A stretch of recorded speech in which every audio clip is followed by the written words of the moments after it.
भारत में यूरोपीय शक्तियों का आगमन, इस विषय पर आज हम चर्चा करेंगे। हम चर्चा करेंगे कि विश्व में जनसंख्या में पहले स्थान रखने वाले और जनसंख्या में दूसरा स्थान रखने वाले देशों पर कैसे यूरोपीय शक्तियों ने अपना अधिकार जमा लिया। तो यूरोपियों ने चाइना के कुछ क्षेत्र पर भी तो अधिकार किया था, कैसे चाइना भी उनका गुलाम हो गया, इसको हम विचार करेंगे। तो बात क्या थी, कारण क्या था उनके भारत में आने का, सुनिएगा जरा।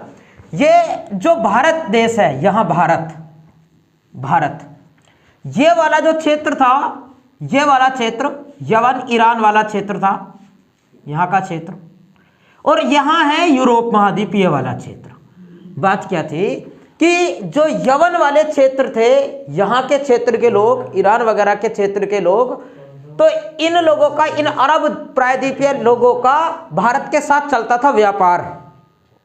भारत से ये लोग सामान खरीदते थे और भारत से सामान खरीदा इन अरब द्वीप के लोगों ने, और भारत से खरीद करके बेच देते थे यूरोप महाद्वीप के देशों के लोगों को। यहां चला करता था, बहुत ज्यादा फायदा उठाती थी ये वाली देशों की शक्तियां इस व्यापार से। अब अंग्रेजों ने क्या विचार बनाया, उन्होंने विचार बनाया कि यदि हम इनको समाप्त करें, अगर सीधे भारत से अगर सामान खरीदते हैं तो हमें और भी फायदा हो जाएगा, सीधा भारत से व्यापार करना चाहिए। क्या हुआ, उन्होंने कोशिश की भारत से सीधे व्यापार करने की, लेकिन हुआ क्या, हुआ ये कि इन देशों ने कहा कि भाई ऐसे नहीं, आप व्यापार करना करो, लेकिन हमारे वाले क्षेत्र से होकर के नहीं जाने देंगे आपको व्यापार करना है, आप कहीं से भी जाओ, हमारे यहां से होकर के नहीं जाओगे। लड़ाइयां होने गई प्रारंभ। कुस्तुनतुनिया, जिसको वर्तमान में कहा जाता है इस्तांबुल का पहला नाम था कुस्तुनतुनिया। तो कुस्तुनतुनिया ने, ये जो बड़ा क्षेत्र था, इन देशों ने, ये सब ने मना कर दिया कि भाई हमारे यहाँ कदम रखने की जरूरत नहीं है, अगर हमसे व्यापार करोगे तो यहाँ से सही है, वरना अगर आपको इनसे व्यापार करना तो कहीं से जाओ, हम अपने यहाँ से होकर के जाने नहीं देंगे।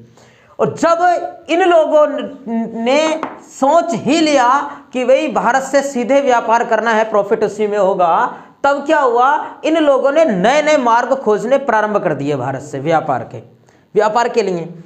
जैसे आपको याद हो कि वर्ष 1492 ईस्वी को कोलंबस ने उत्तर अमेरिका को खोजा था। उत्तर अमेरिका को किसने खोजा? कोलंबस ने। कब खोजा? 1492 ईस्वी को खोजा। वो कैसे खोजा समझिएगा, क्योंकि जो कोलंबस था ना, जब भारत के लिए नया मार्ग खोजे जाने थे, तो कोलंबस खोजने के लिए निकला भारत को, और जब वो भारत को खोजने के लिए निकला तो वो पहुंच गया यहां इन वाले देशों के पास में, रास्ता ढूंढता ढूंढता। यहां जैसे क्यूबा है, यहां मैक्सिको की खाड़ी, ग्वाटेमाला, ये जो देश है छोटे छोटे, यहां जाकर के पहुंच गया। यहां मैंने आपको पढ़ाया कि यहां पर पाई जाती है एक जनजाति मंगोलियाड जनजाति, जिसको यहाँ के स्थानीय लोग रेड इंडियन कहते हैं, वो भी जनजाति यहाँ पाई जाती है। और जो मंगोलियाड लोग यहाँ पाए जाते हैं, वो पहले कहाँ रहते थे? यहाँ मंगोलिया देश में।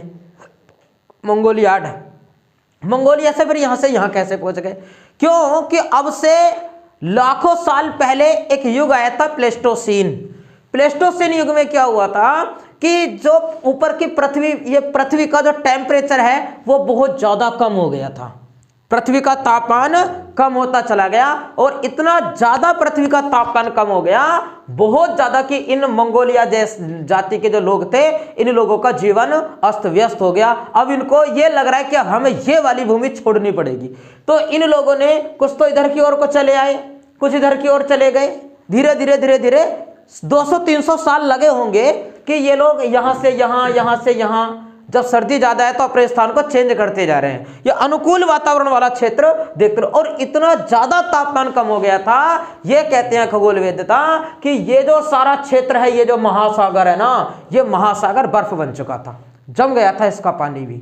और ये मंगोलियाड लोग यहां से होते होते ये लोग यहां आए, और जब यहां आए इस वाले क्षेत्र में, पहले कहां थे? यहां मंगोलियाड लोग यहां थे, और कुछ लोग कहां आ गए? यहां। आपको याद हो कि जैसे जैसे विषुवतीय रेखा की ओर को जाते हैं तो तापमान में वृद्धि होती है। विषुवतीय रेखा पर तापमान सबसे ज्यादा रहता है ना, तो विषुवतीय रेखा कहां है? विषुवतीय रेखा यहां, इस वाले क्षेत्र में। यहाँ के और यहाँ के कंपेयर अगर हम करने लग जाएं तो यहाँ तो विषुवतीय रेखा के निकटतम है, यहाँ और यहाँ देखे तो तापमान कहाँ थोड़ा सा ज़्यादा मिलेगा, यहाँ। तो इनको लगा कि यहाँ थोड़ी सी राहत है, इन लोगों ने यहीं अपने आवास बना लिया, यहीं पर ये लोग रहने लग गए, यहीं रहने लग गए। धीरे धीरे धीरे धीरे प्लेस्टोसीन युग समाप्त हुआ और तापमान बढ़ने लग गया। यहाँ का सागर, यहाँ का जो सागर बर्फ बन चुका था वो अब सागर का रूप उसने धारण कर लिया। अब ये जो आदिवासी लोग थे, जो मंगोलियाड लोग थे, ये मंगोलियाड यहाँ इस वाले क्षेत्र में रहने लग गए, यहाँ जीवन यापन चलाने लग गए। इनको अब कुछ नहीं पता दुनिया कुछ और भी है, इनके बारे में कोई जानता ही नहीं था। लेकिन जब यहाँ ये लोग यहाँ भी थे ना, कुछ तो सारे इधर थोड़े ना गए कि यहाँ भी फैल गए थे। जब इन लोगों का यहाँ से व्यापार चलता था तो उनको जानकारी होगी कि भाई ऐसे ऐसे जो चपटे मुंह वाले लोग, पीली त्वचा वाले लोग यहाँ पाए जाते हैं। तो जब वो घूमने के लिए निकला था ना, मैगलेन भारत को खोजने के लिए निकला, तो उसको ये लाल पीली त्वचा वाले चपटे मुंह वाले लोग यहाँ दिखाई दे गए। इसने सोचा कि मैंने भारत को खोज लिया है, मैंने भारत को खोज लिया है, और 2-4 मंगोलियाड को उठाया और लेकर के गया महारानी के पास में। उससे कहा कि मैंने भारत को खोज लिया है। लेकिन जब महारानी ने टीम भेजी दूसरी की, पता करो वास्तव में खोजा भी है कि नहीं खोजा, कहीं कुछ और तो नहीं देख लिया इसने। जब टीम आई तो बाद में पता चला कि ये तो नई दुनिया है। इसको क्या कहा गया? नई दुनिया। बाद में अमेरिगो वेस्पुसी नाम के यात्री के नाम पर इसका नाम रखा गया अमेरिका। तो इस प्रकार से, और इसने जो कहा था इसको कुछ लोगों ने इसको कहा वेस्ट इंडीज। पश्चिम में है ना भाई, क्या समझा था? इंडिया ही समझा था ना, इंडिया, इंडीज, इंडिया समझा था। लेकिन क्या वास्तव में था? नहीं। तो बाद में यहां इन लोगों को, यहां वाला क्षेत्र था, ये क्षेत्र क्या कहलाया? ये क्षेत्र कहलाया वेस्ट इंडीज। कोई बात नहीं। अगला प्रयास और किया, कोलंबस ने दोबारा से बेड़ा उठाया कि खोजना है तो खोजना है भारत के लिए नया मार्ग। जब वो भारत के लिए नया मार्ग खोज रहा था, दूसरी बार पहुंच गया यहाँ दक्षिण अमेरिका महाद्वीप में। दूसरी बार कहां पहुंच गया? दक्षिण अमेरिका। 1498 ईस्वी को दक्षिण अमेरिका को भी किसने खोजा? कोलंबस ने। और उत्तर अमेरिका को 1492 ईस्वी में किसने खोजा? कोलंबस के द्वारा खोजा गया था। कोई नहीं। उसके बाद अगला एक और यात्री आता है जिसका नाम था बार्थोलोम्यू डियाज। Bartholomew Diaz.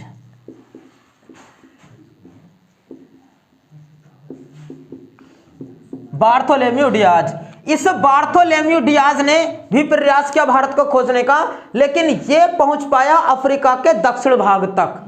यहां पर एक द्वीप है आशा अंतरीप, आशा अंतरीप तक ये पहुंच गया। और आशा अंतरीप तक इसने इसको नहीं दिखाई दिया कुछ भी। इसने सोचा आप कहां जाएं, आगे वापस चलते हैं। और आशा अंतरीप के बाद ये लौट गया। अफ्रीका के दक्षिणतम क्षेत्र आशा अंतरीप को किसके द्वारा खोजा गया?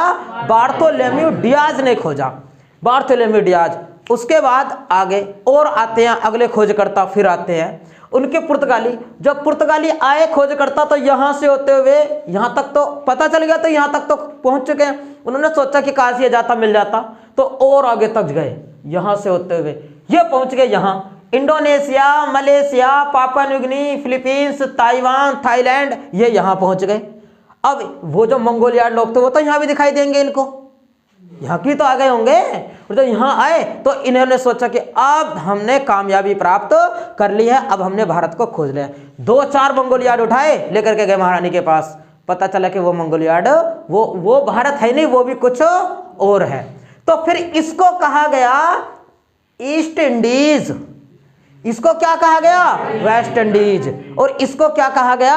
East Indies. तो ईस्ट इंडीज और वेस्ट इंडीज कोई भी अपने आप में देश नहीं है, बल्कि देशों को दिए गए नाम है, देशों के ग्रुप है। बहुत सारे देशों का एक ग्रुप है, उनको क्या कहते हैं? West Indies. और इधर को कहते हैं ईस्ट इंडीज। कोई बात नहीं। फिर भी यूरोपीय शक्तियों ने हार नहीं मानी, वो डटे रहे भारत के लिए मार्ग खोजने में। आप एक बात पर विचार करो, आपने बढ़ रखा है कि भारत को पहले एक सोने की चिड़िया कहते थे।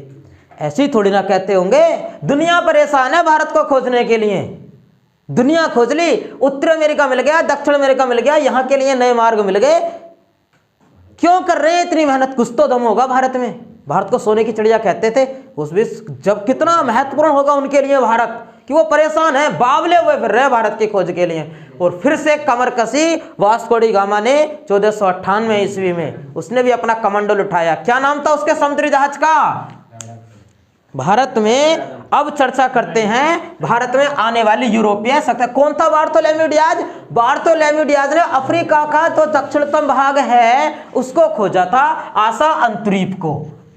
अब चर्चा, हमारा टॉपिक क्या है? हमारा विषय है भारत में यूरोपीय शक्तियों का आगमन। और अब हम सबसे पहले यूरोपीय शक्ति की चर्चा करेंगे।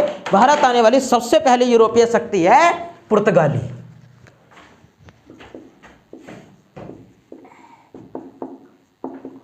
भारत में सबसे पहले कौन आए? तो पुर्तगाली आए। और जो पुर्तगाली हैं, इन पुर्तगाली ईस्ट इंडिया कंपनी की स्थापना की थी, पुर्तगाल ईस्ट इंडिया कंपनी। और पुर्तगाल ईस्ट इंडिया कंपनी की स्थापना हुई कब थी? वर्ष 1498 ईस्वी को। 1498 ईस्वी को पुर्तगाली ईस्ट इंडिया कंपनी की स्थापना हुई। और इस कंपनी के तरफ से भारत में जो सबसे पहले व्यक्ति आया वो आया Vasco D gamma. Vasco D gamma.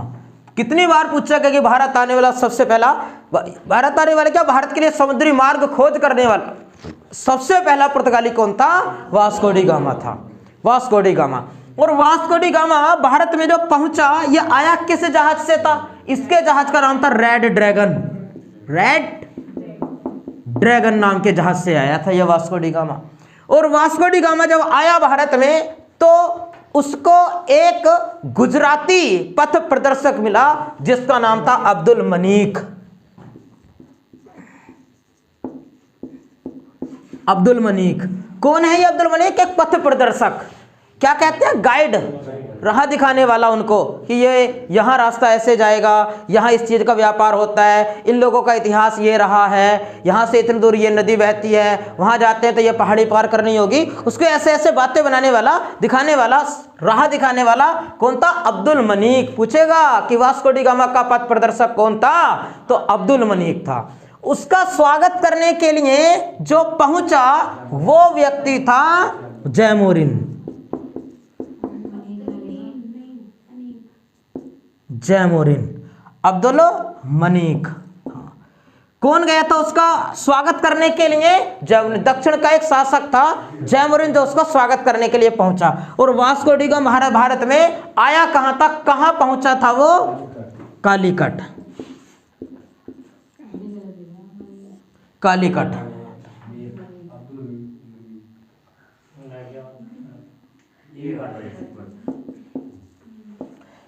Calicut नामक स्थान पर पहुंचा था वास्को डी गामा सबसे पहले। आया वास्को डी गामा, और वास्को डी गामा ने भारत में देखा, उसने ये देखा, जब भारत में आया, भारत का खाना खाया उसने देखा कि भारत का जो खाना है, भारत का जो व्यंजन है, भोज्य पदार्थ, खाद्य पदार्थ हैं, वो उनकी अपेक्षा अधिक स्वादिष्ट हैं। उनका बना हुआ खाना सुबह को बनाया, दोपहर को खराब हो जाता है, लेकिन भारत में बना हुआ खाना 3 दिन तक भी सही चलता है। क्यों? कि उसमें मसालों का प्रयोग अच्छे से या और इसमें यूज किया रहता है। तो उसने क्या कार्य किया, क्योंकि वो मसालों की नगरी में तो उतरा ही था, केरल, वहां से उसने जो भी वो रुपया पैसा लेकर के आया था उस सबका क्या खरीद लिया? मसाले खरीदे। और मसाले खरीद करके जब पहुंचा पुर्तगाल, यूरोप महाद्वीप में जब वो पहुंचा तो उसने इन मसालों को 60 गुना दाम में बेचा। कुछ पुस्तकें 64 भी बताती हैं, 65 भी बताती हैं, 60 गुना दाम में बेचा। 60 गुना, विचार करिए कितना महंगा हो गया हो ना। आप अगर 100 रुपए की वस्तु को ला करके 200 रुपए में बेचते हैं तो बिकेगी नहीं वो, लेकिन वो कितने में बेच रहा है? 1 रुपए की को 60 रुपए में। इतना 60 गुना लाभ हुआ। और जब वहां ले जाकर के इसने बेचा, और फिर क्या हुआ कि इसको चैन नहीं आया। उसे बेचने के बाद फिर आ गया भारत में दोबारा से। वास्को डी गामा दोबारा से फिर आ गया वर्ष 1502 ईस्वी को। वास्को डी गामा भारत में दूसरी बार कब आया था? वर्ष 1502 ईस्वी को दूसरी बार वास्को डी गामा भारत में फिर आ गया। फिर से उसने मसाले खरीदे। उसके पश्चात फिर जो कंपनी थी उसने एक व्यक्ति को और भेजा जिसका नाम था अल्बुकर्क।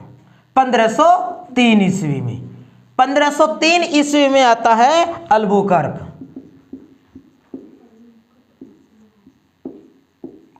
अल्बुकर्क, और अल्बुकर्क भारत में लेकर के आया आलू, मक्का व तंबाकू। आलू, मक्का और तंबाकू भारत में किनकी देन है? पुर्तगालियों की देन है। और पुर्तगाली कौन सा पुर्तगाली लेकर के आया था? अल्बुकर्क लेके आया। और जब अल्बुकर्क भारत में आया, इसके पश्चात 1505 ईस्वी में पुर्तगाली ईस्ट इंडिया कंपनी ने भारत में अपना एक गवर्नर भेज दिया। जब ये आए ना, अल्बुकर्क जब आया तो इसने भारत में अपनी एक फैक्ट्री खोली कोचीन में। इसने फैक्ट्री कहां स्थापित की? कोचीन। कहां पड़ता है? केरल। कोचीन में अपनी फैक्ट्री इसने स्थापित की। और कोचीन में जब फैक्ट्री स्थापित की, फैक्ट्री का मतलब क्या है भाई? जैसे आप अब हम पढ़ेंगे कि भारत में अंग्रेजों ने सूरत में स्थापित की फैक्ट्री, इन्होंने कोचीन में स्थापित की, डचों ने मछलीपट्टनम में फैक्ट्री स्थापित की। ये फैक्ट्री क्या थी? फैक्ट्री मतलब कंपनी, कारखाना। कारखाना क्या था? कारखाना ये था कि अगर इनको सामान लेकर के जाना है भारत से यूरोप, तो क्या है? जैसे आप बताइए कि भारत से वहां माना उनको लोगों को चावल की जानकारी नहीं थी, माना है थी, लेकिन मान रहे हैं कि नहीं थी। अगर उनको चावल यहां से लेकर के जाने हैं, चावल यहां से वहां लेकर के जाने हैं, तो उनके पास में दो ऑप्शन है, या तो धान ले जाएं या चावल ले जाएं। उनके लिए क्या उचित रहेगा लेकर के जाना? चावल या धान? क्या लेकर के जाएं? चावल। क्यों? 30% तो भूसी का ढेर है उसमें। और जब जहाज जाएगा इतनी दूर, 60 दिन का समय लगता है, उस समय में लगता था 60 दिन का समय, तो क्या इतना खर्चा करके लेकर जाओ? भूसी क्यों लेकर के जाएं? यहीं पर एक फैक्ट्री लगाओ और भूसी को उतारो, प्योर माल चावल लेकर के जाते हैं वहां, या नहीं? तो फैक्ट्री जिस प्रकार से अगर कपास लेकर के जानी है, कपास हम देखते हैं कि 3 किलो अगर रुई लेकर के आए, 3 किलो रुई बिनोलो सहित, तो उसमें आधा किलो तो बिनोले निकल जाते हैं, वो बेकार है, वो किसी काम के नहीं है। तो उन्होंने फैक्ट्री लगाई, एक कंपनी एक कारखाना लगाया, उस कारखाने में जो बिनोला था उसको अलग किया, कपास लेकर के जाएंगे। अब तो फैक्ट्री से पता चल गया कि क्या था, हाँ, कि प्रोडक्ट जैसे पैकिंग वगैरह अच्छे करके उसको बढ़िया माल भेजना, ये था। 1503 ईस्वी अल्बुकर्क क्या लाया? आलू, मक्का और तंबाकू लेकर के आ गया। 1505 ईस्वी में अब आता है Francisco de Almeida.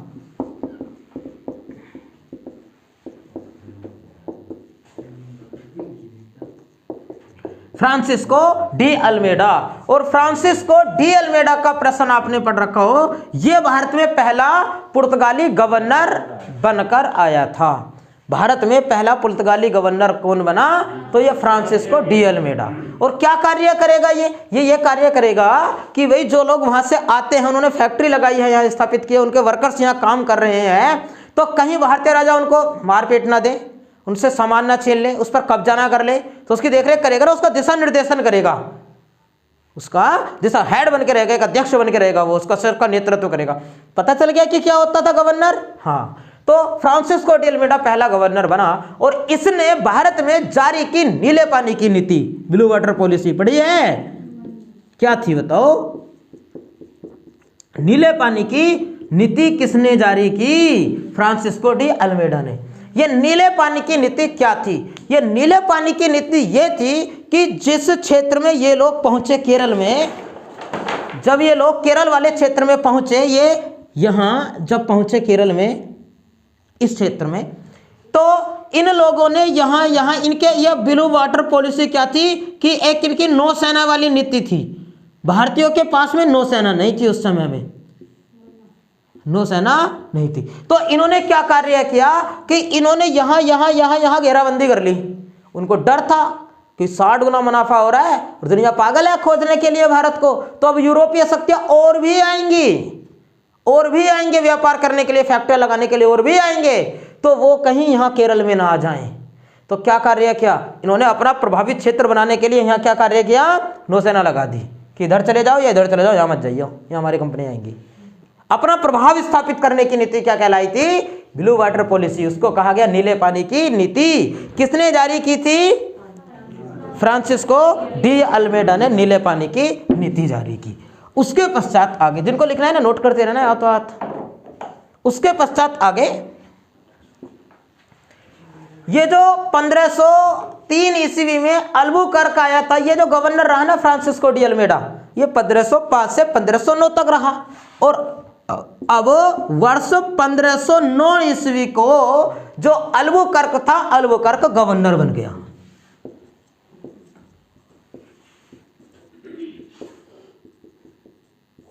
Albuquerque governor कब बन गया? 1509 ईस्वी को। और इस अल्बुकर्क ने वर्ष 1510 ईस्वी में यूसुफ आदिल शाह से, बीजापुर का एक शासक था जिसका नाम था यूसुफ आदिल शाह से, गोवा को छीन लिया।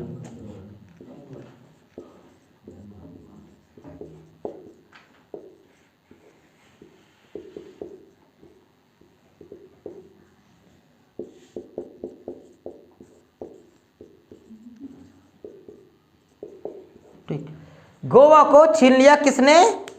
अल्बुकर्क गवर्नर ने। कब? 1510 ईस्वी में। और किससे छीना?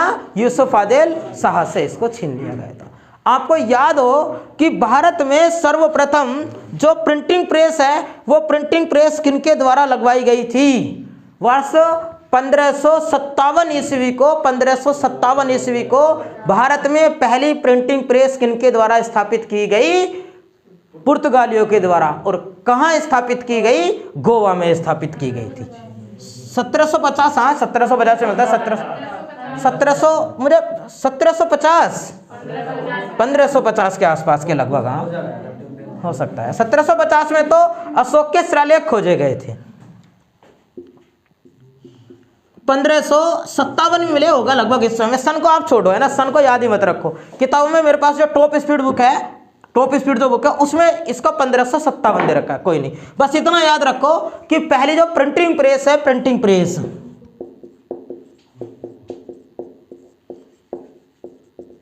कहां स्थापित की गई? दिख रहा है नहीं? गोवा में। हाँ, प्रिंटिंग प्रेस को कहां स्थापित किया गया था? गोवा में पुर्तगालियों के द्वारा प्रिंटिंग प्रेस स्थापित की गई। और ये जो अल्बुकर्क था ना, अल्बुकर्क, ये इस अल्बुकर्क की हो गई थी मृत्यु भारत में ही। वर्ष 1515 ईस्वी में अल्बुकर्क की भारत में मृत्यु हो गई और इसको दफना दिया गया, मतलब इसकी जो समाधि स्थापित की गई वो गोवा में है। और इन्हीं के द्वारा भारत में जो कैथेड्रल चर्च है उस चर्च की भी स्थापना की गई। भारत का सबसे पुराना जो चर्च है वो कैथेड्रल चर्च था, उस इनकी स्थापना, उसकी स्थापना इनके द्वारा की गई थी। अल्बुकर्क को क्यों यहीं दफना दिया गया, क्यों उसकी समाधि यहीं बनाई गई? अगर उसकी डेड बॉडी को लेकर के जाते फिर से तो गल जाती इतना डेड बॉडी ना, तो इस वजह से उसकी दरगाह कहाँ बना दी गई? उसकी समाधि वो गोवा में स्थापित हो गई।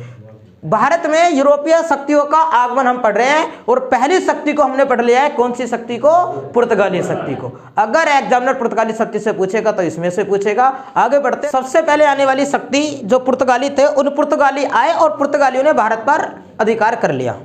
अब ध्यान दीजिएगा आपके, पुर्तगालियों ने भारत पर अधिकार क्यों किया, भारत पर पुर्तगालियों ने अधिकार कैसे किया, इस बात को समझिएगा, कारण को जानिए क्या था।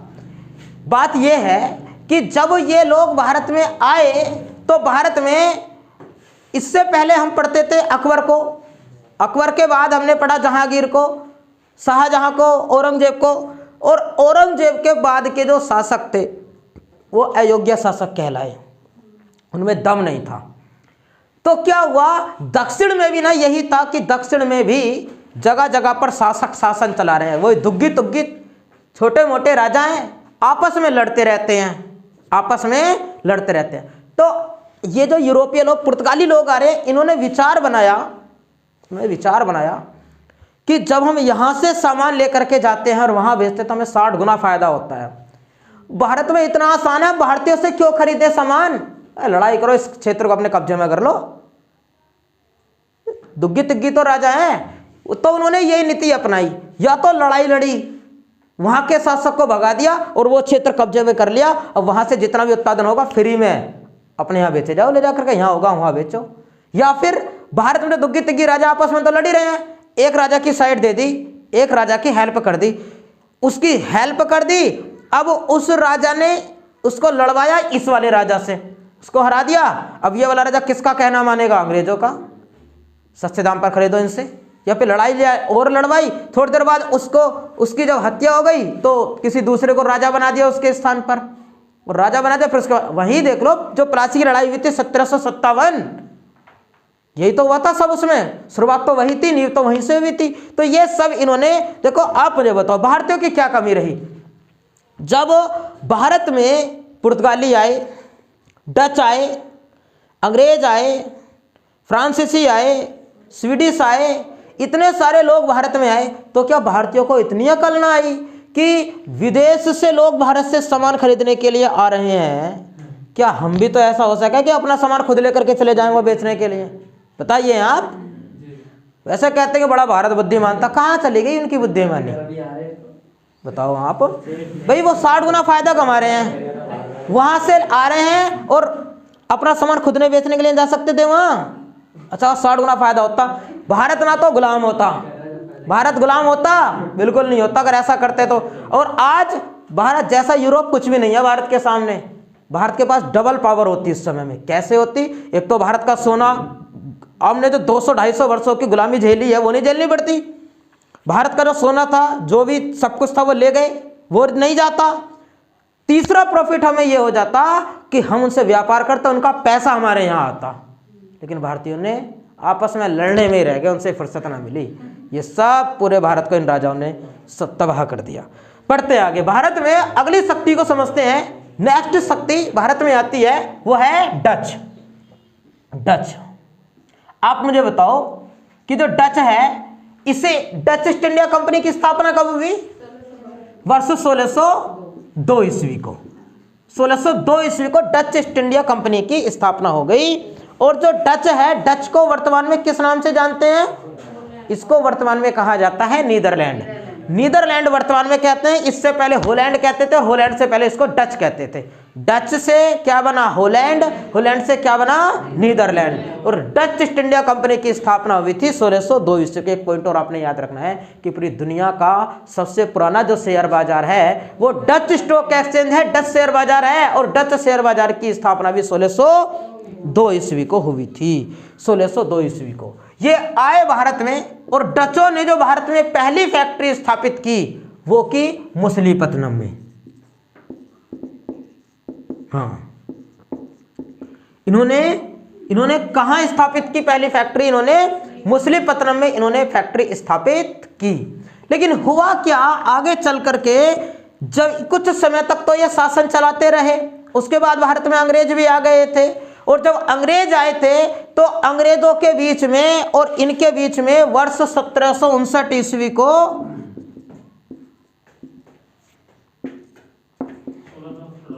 1700 लंबे समय के बाद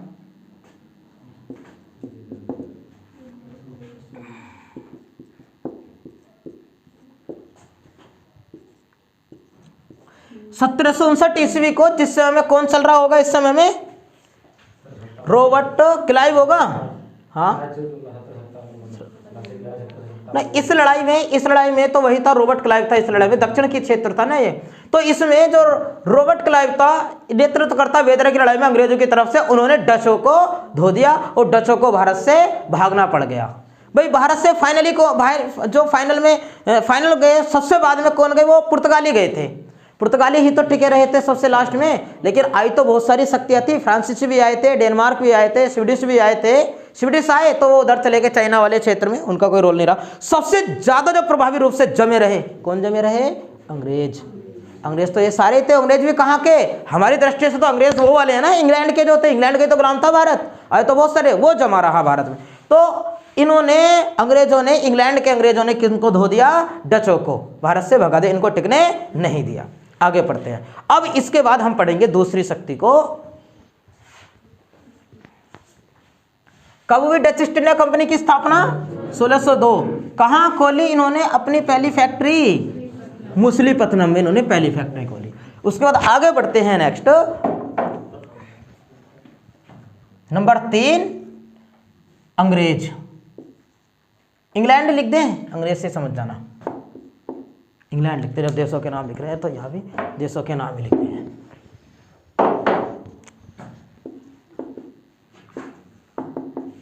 इंग्लैंड, बताओ जो इंग्लैंड है, England east India company, England east India company यानी ईस्ट इंडिया कंपनी, इसकी स्थापना कब हो गई थी? वर्ष 1600 को। वर्ष 1600 ईस्वी को। ध्यान देना है कुछ बातों पर।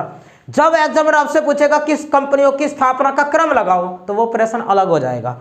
और जब पूछेगा भारत में यूरोपीय शक्तियों के आने का क्रम लगाओ तो वो आगमन अलग हो जाएगा। हम किस हिसाब से पढ़ रहे हैं? हम कंपनियों की स्थापना के हिसाब से पढ़ रहे हैं आज के इतिहास को, या फिर भारत में यूरोपीय शक्तियों के आगमन के हिसाब से पढ़ रहे हैं?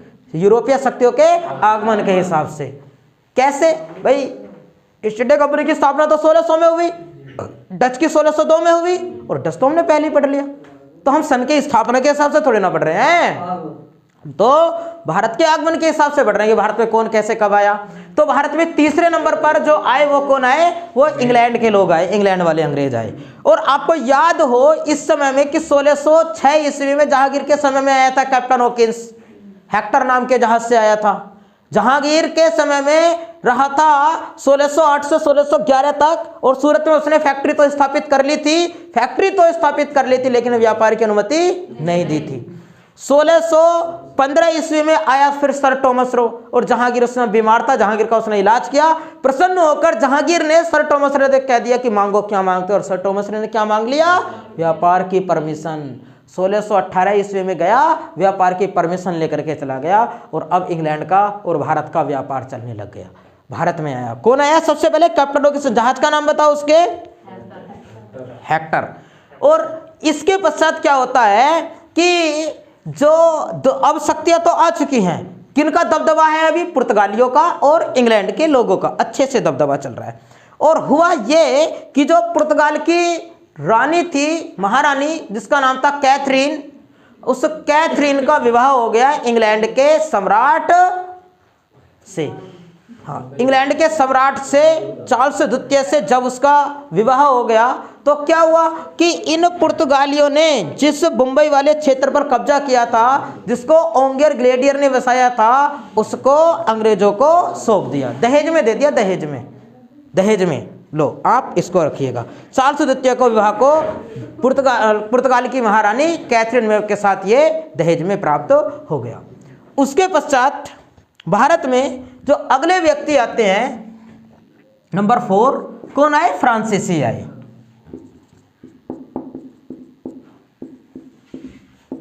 उसके बाद आते हैं फ्रांसीसी। बताइए कब हुई फ्रांसीसी ईस्ट इंडिया कंपनी की स्थापना? 1664। फ्रांसीसी ईस्ट इंडिया कंपनी की स्थापना कब हुई थी? 1664 ईस्वी को फ्रांसीसी ईस्ट इंडिया कंपनी की स्थापना हुई। और फ्रांसीसी जब आए, पहले बताओ इन लोगों ने कहां खोली थी अपनी पहली फैक्ट्री? अंग्रेजों ने सूरत में। कहां पड़ता है सूरत? गुजरात में। इन्होंने सबसे पहली फैक्ट्री कहां खोली? सूरत में इन्होंने फैक्ट्री खोली। और उसके पश्चात जब फ्रांसीसी आए भारत में, फ्रांसीसी ईस्ट इंडिया कंपनी की जो स्थापना वो 1664 ईस्वी को हुई थी। और उस समय में जो शासक था फ्रांस का वो था लुई 14वां।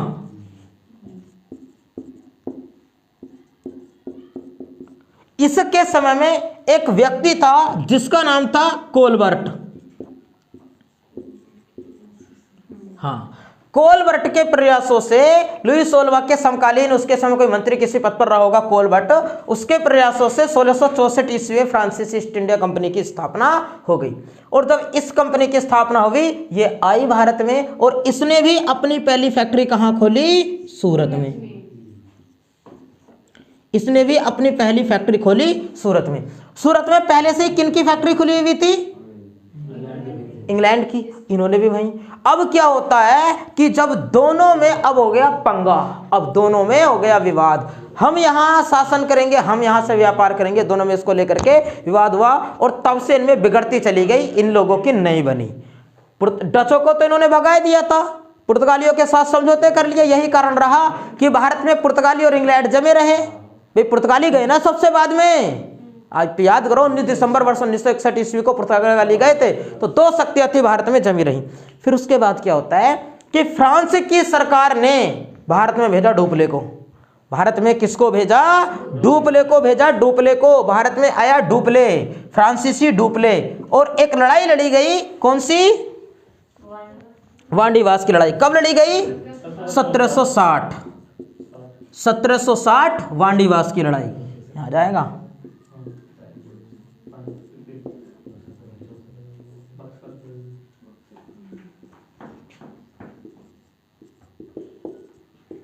1760 में वांडीवास की लड़ाई। और वांडीवास की लड़ाई के समय में जो अंग्रेजी सेना का नेतृत्व करता था वो था सर अय्यरकोट।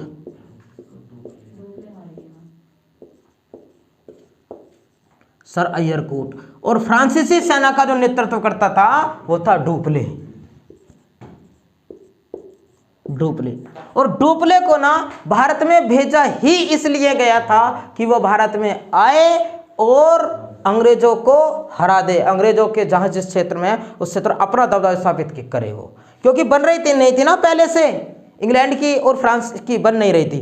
तो फ्रांस ने एक व्यक्ति को भेजा डुप्ले को कि जाओ वहां लड़ाई लड़ो जा करके, भेजा ही गया था, कुछ भी हो जाए चाहे जीतना ही जीतना है, लेकिन अय्यरकोट ने धो दिया।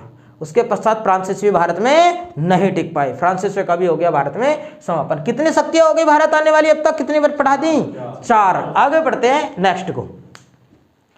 दोनों ने कहां स्थापित की अपनी फैक्ट्री? इन्होंने सूरत में स्थापित की। किनके बीच लड़ी गई? वेदारा की लड़ाई। वेदरा की लड़ाई बताओ, अंग्रेज और डचों के बीच।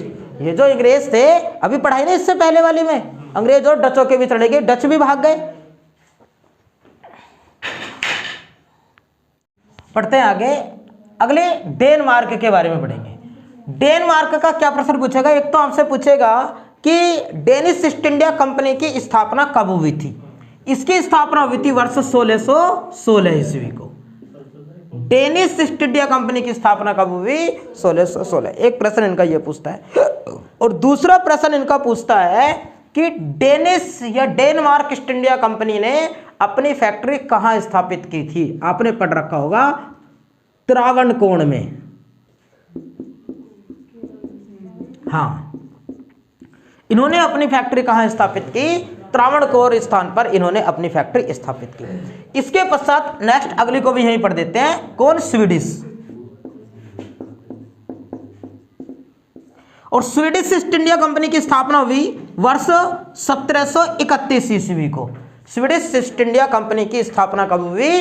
वर्ष 1731 ईस्वी को इस कंपनी की स्थापना हुई। और इस कंपनी का भारत में तो अंग्रेजों ने फिर टिकने ही नहीं दिया किसी को, और इस कंपनी ने जो अपना शासन चलाया जा करके वो चलाया चीन में। इसका चीन वाले क्षेत्र में थोड़ा दबदबा रहा था। ठीक, आगे बस नेक्स्ट अगली वीडियो में।